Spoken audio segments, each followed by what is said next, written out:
dari tahun ke tahun, dari 2019 kita naik lagi, kita pandemi kita juga mengalami kenaikan. Kita tuh juga punya gimmick-gimmick yang mulai kita garap di sosial media.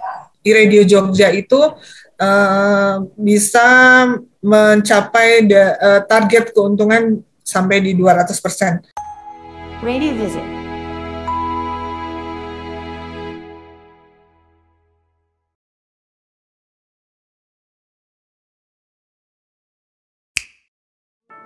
Mbak dan Mas kalian, alhamdulillah kami ini punya Mas Mada karena beliau punya link yang sangat bagus dengan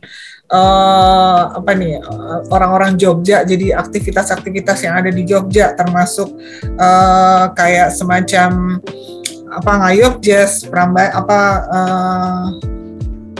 tadi tuh yang festival kesenian Jogja dan lain sebagainya tuh kayaknya dia cukup bau rekso di situ, Mbak. Jadi kami lumayan dapat banyak karena itu juga menggunakan dana keistimewaan Jogja. Jadi ada masukan dari dalam kondisi pandemi kemarin justru dari bidang-bidang ini gitu, Mbak. Itu menambah income dari iRadio Jogja sendiri dalam kondisi pandemi. Sekilas sebelum nanti saya masuk ke company profile yang nanti akan di-share juga company profile-nya secara lebih detail, mungkin bisa dibaca, tapi nanti Mas Yuda dari Departemen Program akan menjelaskan tentang highlight program yang ada. Sedikit gambaran saja bahwa kondisi pandemi kemarin alhamdulillah untuk iRadio Jogja, baik itu saya kurang paham dengan radio yang lain yang ada di Jogja, tapi secara untuk MRA sendiri kami lumayan bisa stabil, walaupun memang kondisi pandemi kemarin kita ada juga pengurangan karyawan, ada juga pengurangan penghasilan atau gaji pokok dan lain sebagainya. Ada beberapa item yang coba untuk dihilangkan dalam kondisi pandemi yang kita mencoba untuk survive. Tapi alhamdulillah kami di Jogja ini masih hit target sampai di 2021, bahkan kalau boleh sedikit ini bahwa iRadio Jogja itu bisa mencapai target keuntungan sampai di 200%. Itu dari target keuntungan yang kami ada. Dan ini karena kami masih menjadi produk-produk nasional, masih ada beberapa yang masih beriklan, kemudian dari lokal memang kita banyak kehilangan, namun kita disupport dengan adanya agenda-agenda dari dinas. Kebetulan Mbak Indah dan Mbak Kania dari tim marketing ini juga linknya ke dinas-dinas itu juga lumayan bagus, jadi kita tetap bisa mendapat asupan dari mereka gitu. Selain dari agenda-agenda yang walaupun offline juga ada tidak full barter atau tetap ada kontribusinya. Dan ini secara tidak langsung mengamankan posisi Jogja lah, Mbak, untuk kami, walaupun ada sih teman-teman dari radio lain yang memang kondisinya tidak memungkinkan untuk mereka bisa survive dalam kondisi pandemi kemarin. Seperti itu, Mbak. Mungkin selanjutnya Mas Yuda dari Departemen Program bisa sedikit menjelaskan tentang highlight program iRadio Jogja. Silakan, Mbak. Halo, selamat pagi kakak-kakak dari Bright. Salam kenal, saya Indah dari tim marketing ya. Saya bersama dengan Kania. Saya pernah ke kantor Bright waktu itu dengan Mbak Hani. Halo Mbak Hani, kita ketemu lagi akhirnya. Terus kita juga dulu tahun berapa ya Mbak Hani kita bikin event di Jogja ya? Bikin yoga kalau nggak salah ya, lupa, lama banget nih kayaknya. Kita menunggu selalu order-order dari Mbak Hani nih ceritanya ya.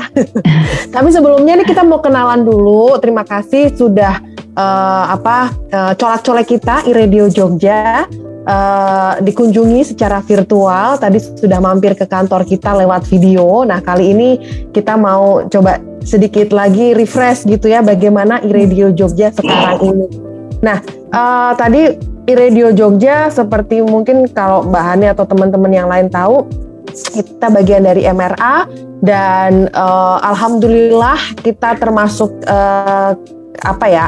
kota atau unit yang masih bertahan gitu ya, meskipun pandemi bergejolak ke sana ke sini, tapi alhamdulillah selalu mendapat support dari teman-teman agensi, teman-teman brand, teman-teman klien-klien lokal juga, sehingga kita bisa survive gitu, meskipun juga kita ada pengurangan pegawai, bahkan di tim kami, tim sales juga ada pengurangan gitu. Sekarang kita menjadi duo fighter gitu, dibantu dengan Ibu Ruri juga, ya kita akhirnya bisa survive gitu.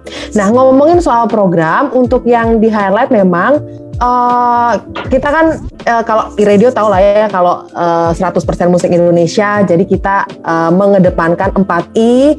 Ini ada Indonesia, lagu-lagu Indonesia dan artis-artis Indonesia, kemudian informatif. Nah, informatif ini juga kami nggak bahas melulu soal info musik, tapi kita juga info-info terupdate gitu, sehingga ada juga kita e-fakta atau breaking news gitu ya, yang ini juga mungkin beberapa klien pada saat dulu pandemi itu juga dilirik gitu, karena pada saat itu kan memang kita nggak bisa kantor ya, semuanya WFO, jadi semua update mengenai kasus COVID gitu. Bahkan pada saat itu juga ada klien yang minta untuk time sinyal, tapi khusus e-fakta, itu juga ada yang seperti itu.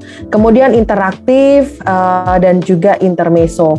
Nah, kalau dari perkembangannya, ini ada slideshow-nya nggak sih? Dibantu slideshow nggak nih aku nih?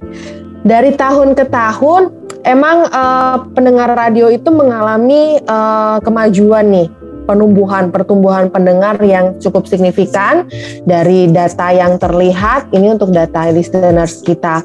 Jadi dari tahun ke tahun, dari 2019 kita naik lagi, kita pandemi kita juga mengalami kenaikan.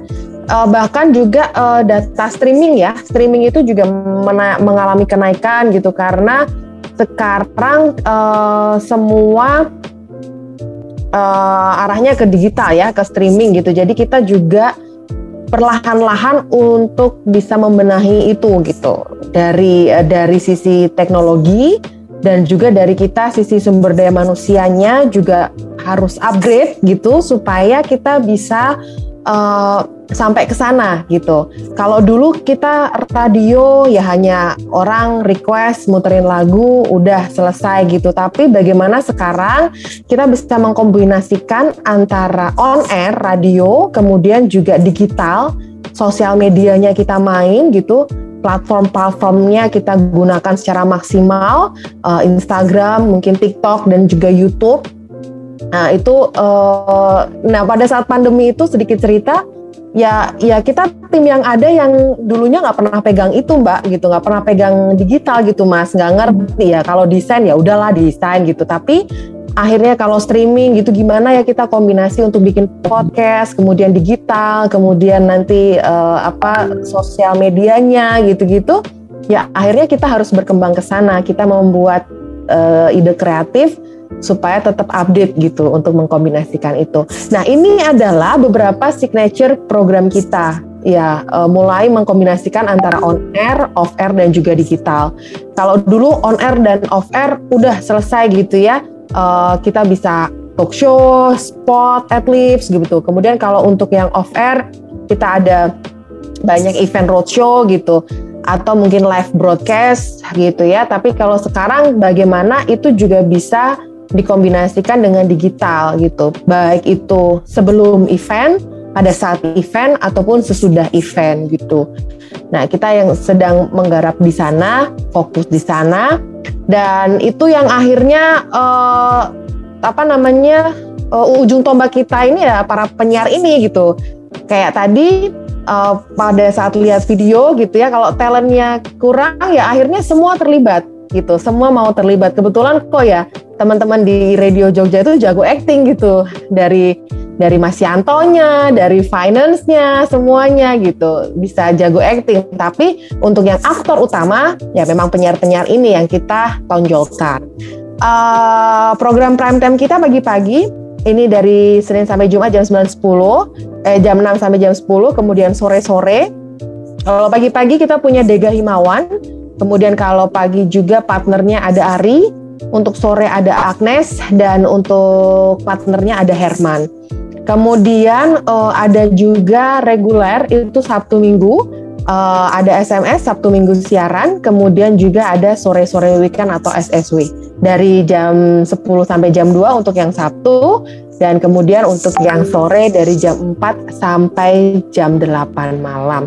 Nah, ada beberapa program-program signature yang tadi kita libatkan, kita kombinasikan dengan on air. Misalnya lagu baru minggu ini. Lagu baru minggu ini tuh dibahas di on air. Ya kan, lagu baru minggu ini dibahas di on air. Nanti di sosial medianya udah dikeluarin tuh, kita potongin cuplikan-cuplikan video klip dari lagu baru minggu ini gitu. Terus kemudian ada juga Hobisnis. Hobisnis ini adalah kita mengangkat UMKM ya, teman-teman entrepreneur gitu dari bisnis lokal gitu, lewat phone, lewat interview by phone ataupun juga lewat Instagram. Kita mainkan juga lewat live Instagram. Jadi kita kombinasikan, on airnya keluar, audionya lewat on air, visualnya kita keluarkan lewat Instagram.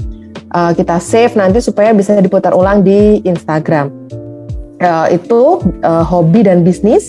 Kemudian juga kita ada Tako Mbokno. Ini adalah program segmen di setiap hari Kamis, misteri gitu ya. Jadi ini menerawang lewat foto atau gambar, video. Nah, itu kita juga kombinasikan dengan digital, dengan sosial media, Instagram. Jadi ada namanya Mbokno ini, dia akan melihat foto, kemudian akan membaca, oh seperti ini, seperti ini. Jadi kita ajak, kayak kemarin contohnya, kita ajak untuk puterin kantor radio nih, mana sudut-sudut yang kira-kira agak membuat merinding nih, ada mana nih, ada siapa nih gitu ya di belakang-belakang di kantor kita, seperti itu.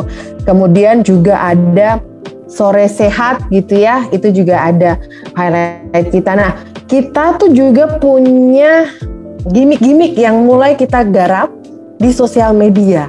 Setiap hari itu selalu kita coba untuk posting di sosial media. Misalnya kayak Dega Himawan ini dia MC yang udah terkenal gitu ya, yang udah kelasnya udah kemana-mana. Nah, kita bikinin segmen video singkat gitu, VT, untuk dia cerita tentang MC, teknik-teknik MC yang seperti itu.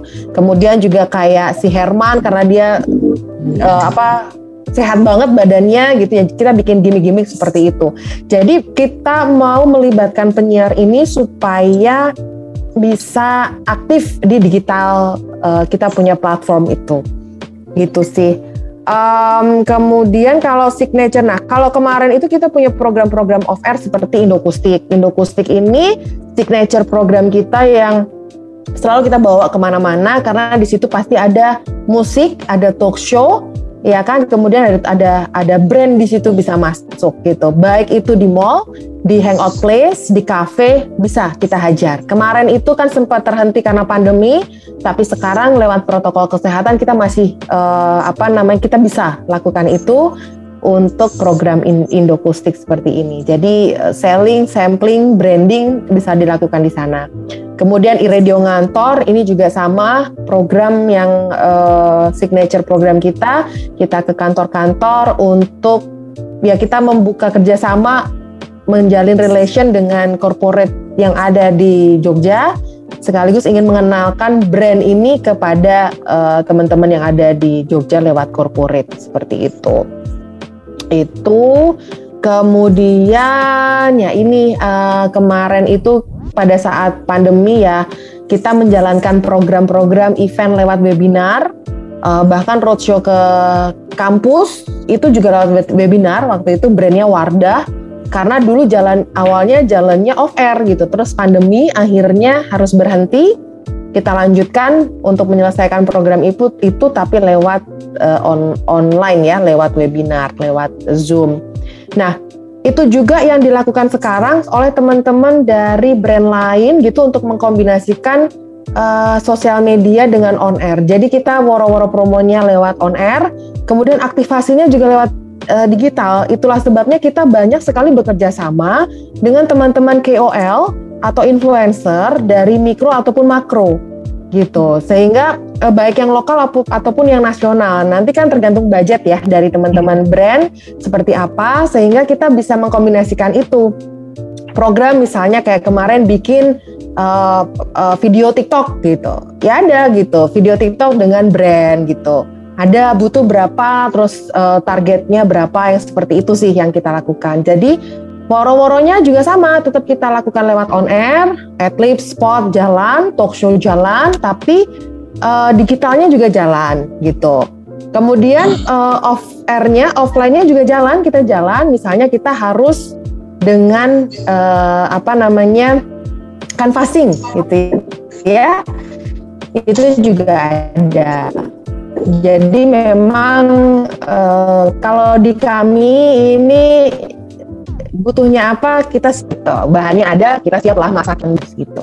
Kurang lebihnya seperti itu. Kalau ada yang mau ditanyakan atau terlewatkan, mungkin bisa ditanyakan sih gitu teman-teman. Dari saya, kalau tadi Mas Ai dari program mungkin ada yang kelewat, karena saya kan marketing nih. Sedikit-sedikit ya program-programnya itu sih yang tadi saya sampaikan. Terima kasih. Terima kasih ya Mbak Indah. Yes. Jadi ini secara tidak langsung menjelaskan bahwa marketing kami ini paham tentang produknya, Mbak. Iya.